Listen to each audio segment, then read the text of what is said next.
मुंबईकरांनो, उद्या आपल्या मुंबई शहरात, ठाण्यात, नवी मुंबईत येणारे गरजवंत मराठा बांधव हे साधेभोळे आहेत. गावखेड्यातील शेतकरी, कष्टकरी, तरुण वर्ग आहेत. त्यांच्या अंगावर कळकट, मडकट किंवा बिना इस्त्रीचे कपडे दिसले तर त्यांना हिडीस फिडीस करू नका. शक्य झाल्यास त्यांना प्यायला घोटभर पाणी द्या. जमलंच तर माणुसकीच्या नात्याने अर्ध्या भाकरीची सोय करा. कारण हा मराठा बांधव मला तहान लागली, मला भूक लागली म्हणून तुम्हाला सांगणार नाही. त्यांच्या व्यवस्थापनाने त्यांची उत्तमोत्तम सोय करण्याचा परिपूर्ण प्रयत्न केलेला आहेच. परंतु काही कमी पडल्यास जसे प्रत्येक वेळी गणपती मंडळात भंडारा करता त्याचप्रमाणे यावर्षी गरजवंत शेतकरी, कष्टकरी यांच्या रूपानं गणपती बाप्पाच तुमच्या दारी येतोय असा विचार करा आणि सरळ हस्ते मदत करा. कुणबी करणे म्हणजे शेती करणे.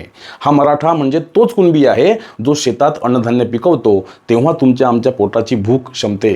पानिपतावर अस्मानी सुलतानाशी लढताना रसद तुटली तरीही मराठे ओली माती खाऊन देशरक्षणासाठी लढले होते याची जाणीव असू द्या.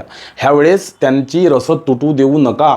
जरी एका मैदानावर 5,000ची परवानगी मिळाली तरी उद्यापासून लाखोंच्या संख्येने गरजवंत मराठे आपल्या हक्काचे आरक्षण घेण्यासाठी मुंबईत दाखल होणार आहेत. यात बहुतांश बांधव हे पहिल्यांदा मुंबई पाहणार आहेत. आजवर त्यांनी फक्त टीव्हीतच मुंबईतील मोठमोठ्या इमारती पाहिल्या. या लोकांना मुंबईत आल्यावर मोठ्या इमारतींसह आपले मोठे मनही दिसू द्या.